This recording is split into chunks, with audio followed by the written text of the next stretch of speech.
మా latest videos కోసం మా ఈ తెలుగు న్యూస్ ఛానల్ సబ్స్క్రైబ్ చేసి గంట సింబల్ యాక్టివేట్ చేసుకోండి. రేపు శుక్రవారం నవరాత్రుల్లో 5వ రోజు. అయితే రేపు శుక్రవారం కలబంద మొక్కతో ఇలా చేస్తే లక్ష్మీదేవి మీ ఇంటిలో తిష్ట వేసుకుని కూర్చుంటుంది. శుక్రవారం కలబందతో ఇలా చేస్తే మీ ఇంటిలో కనకవర్షం కురుస్తుందని పండితులు చెప్తూ ఉన్నారు. కలబంద మొక్కతో ఇలా చేయటం వలన పట్టిందల్లా బంగారంలాగా మారుతుంది. లక్ష్మీదేవి అనుగ్రహం లభిస్తుంది. ఏ పని చేసినా విజయం మిమ్మల్ని వరిస్తుంది. కాబట్టి శుక్రవారం రోజు ప్రతి ఒక్కరూ ఈ కలబంద పరిహారాన్ని చేయండి.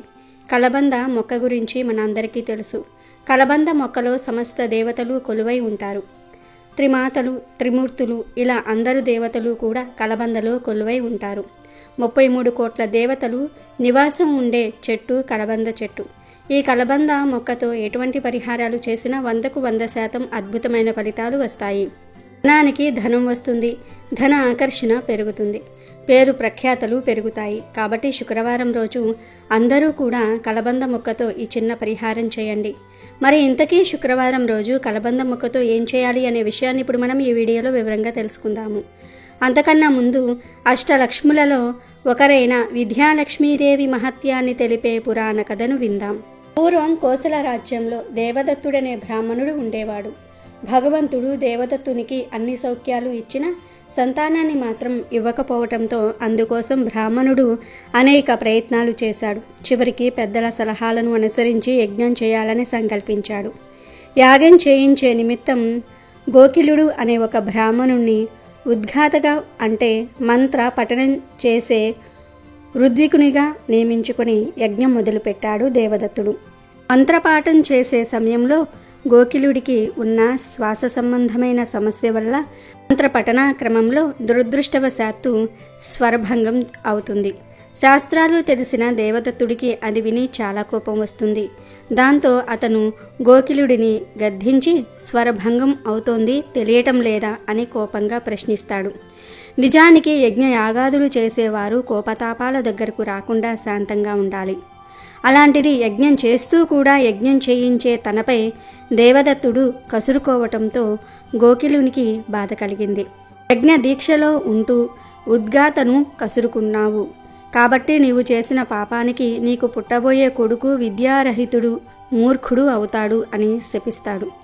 ఇక కొంతకాలానికి యజ్ఞఫలంగా దేవదత్తుడికి పుత్ర సంతానం కలుగుతుంది.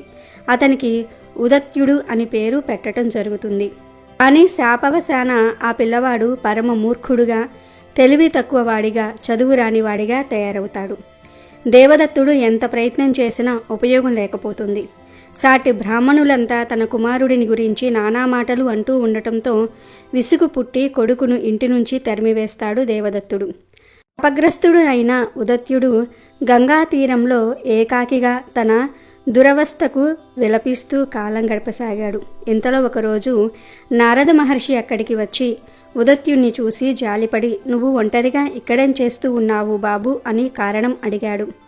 తెలివితేటలు లేని ఆ ఉదత్యుడు సరైన సమాధానం కూడా చెప్పలేకపోయాడు. అప్పుడు నారదుడే దివ్యదృష్టితో శాప విషయాన్ని తెలుసుకున్నాడు. తర్వాత నారదుడు విద్యాలక్ష్మీదేవి అనుగ్రహం ఉంటే ఈ బాలుడు తప్పక బాగుపడతాడు అని అనుకున్నాడు. ఉదత్యుడు ఇదేమీ పట్టక ఊ అని ఏడుస్తూ ఉన్నాడు. నారదునికి ఒక ఉపాయం తోచింది. ఊ బదులుగా ఏ అని ఏడిస్తే ఏకారం విద్యాలక్ష్మి బీజాక్షరం కాబట్టి ఫలితం రావచ్చు అని ఆ బాలునికి ఏ అని ఏడవమని బోధిస్తాడు. పిల్లవాడు కూడా అలాగే ఏ అని ఏడవసాగాడు. ఆ తల్లి మహిమలు అనంతరం విద్యాలక్ష్మి మహిమ వల్ల ఉదత్యుడి బుద్ధి క్రమక్రమంగా వికసించసాగింది. లోక విషయాలన్నీ క్రమంగా అతనికి తెలియసాగాయి. ఆ విషయం ఉదత్యునికి తెలియదు. ఏ కారం జపం మాత్రం అలా కొనసాగుతూనే ఉంది.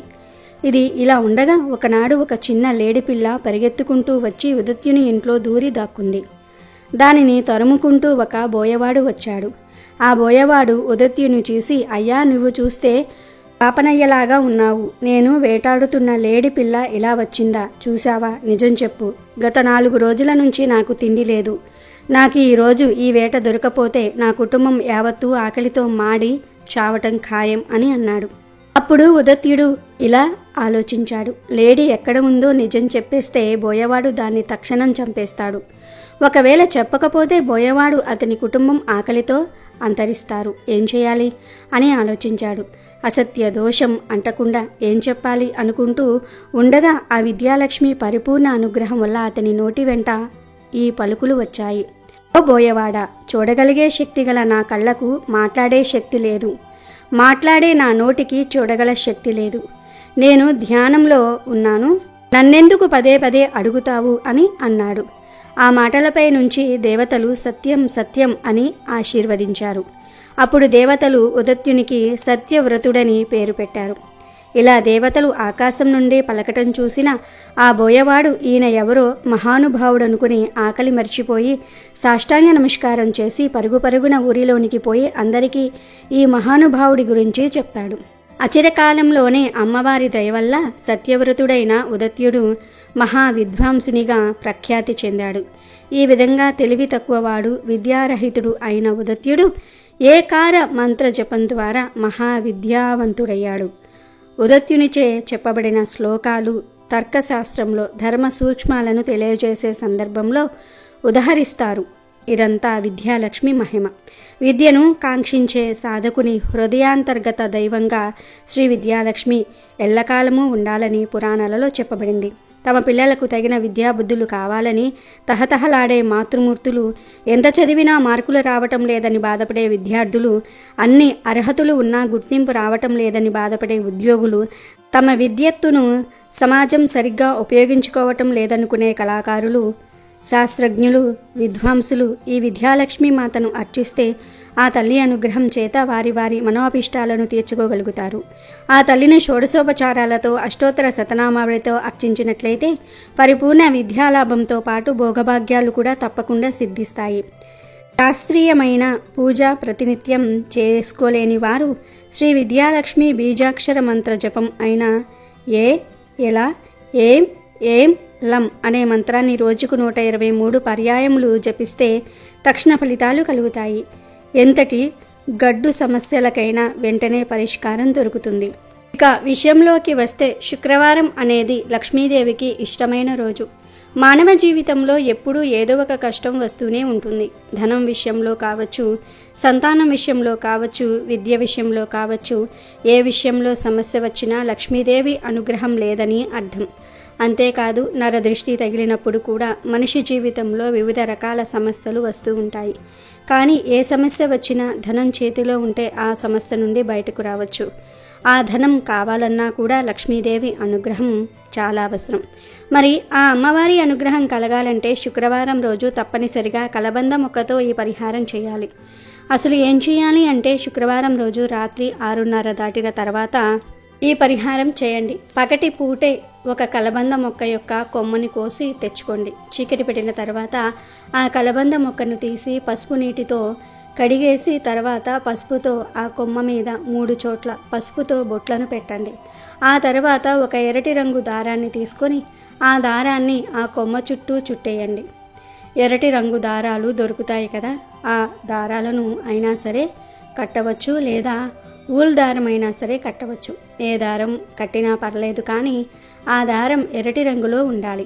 ఆ దారాన్ని కలబంద కొమ్మ చుట్టూ చుట్టే సమయంలో మీరు మీ మనసులో అమ్మవారికి మీ కోరికను చెప్పుకోండి. ముందు మీరు పూజ గదిలోనికి వెళ్ళి అక్కడ ప్రశాంతంగా కూర్చొని ఈ ప్రాసెస్ అంతా కూడా చేయండి.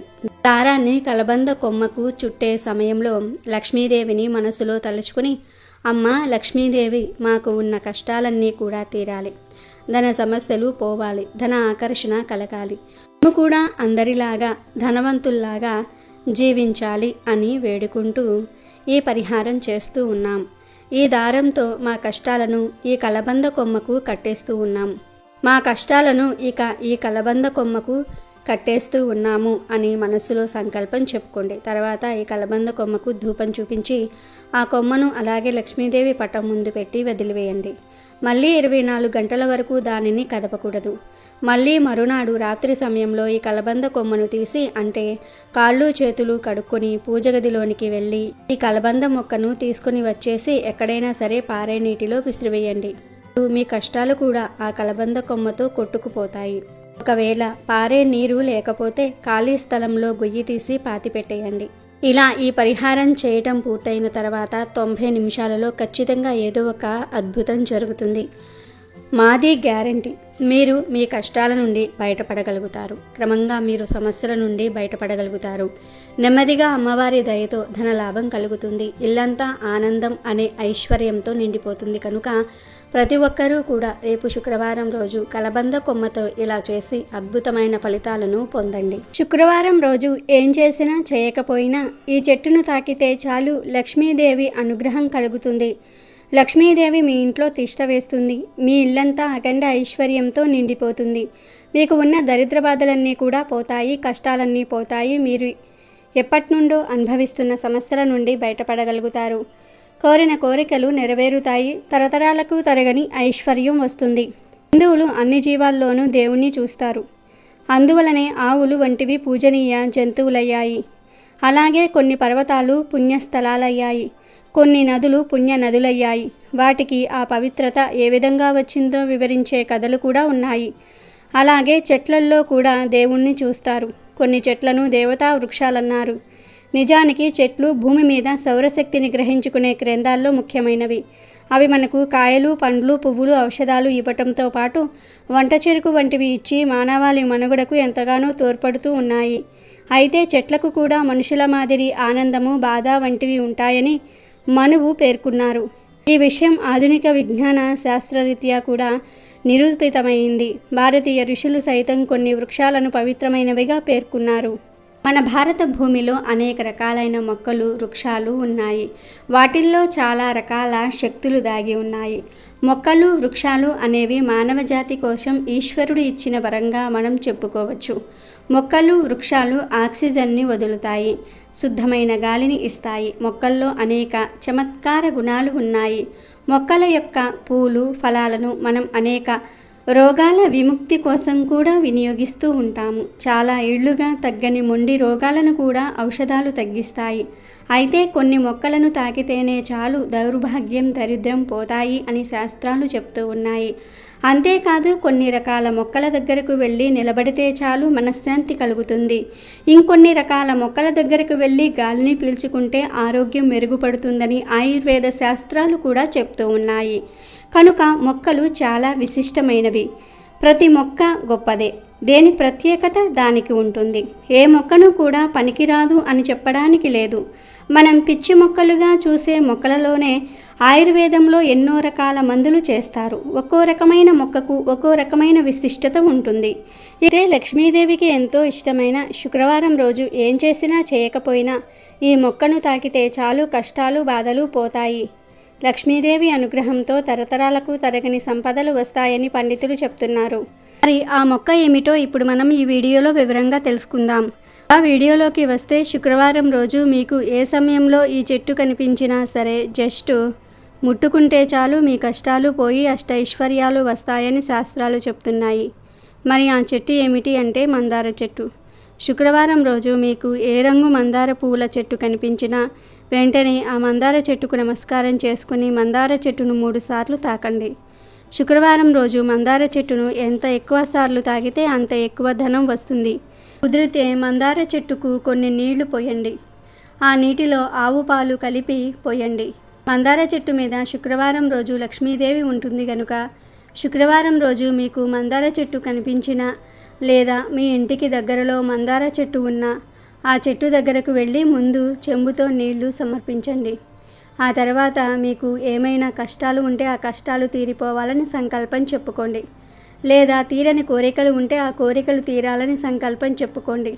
అలా సంకల్పం చెప్పుకున్న తర్వాత మందార చెట్టును తాకండి. వీలైనన్ని సార్లు తాకండి. ఎంత ఎక్కువ తాకితే అంత మంచిది.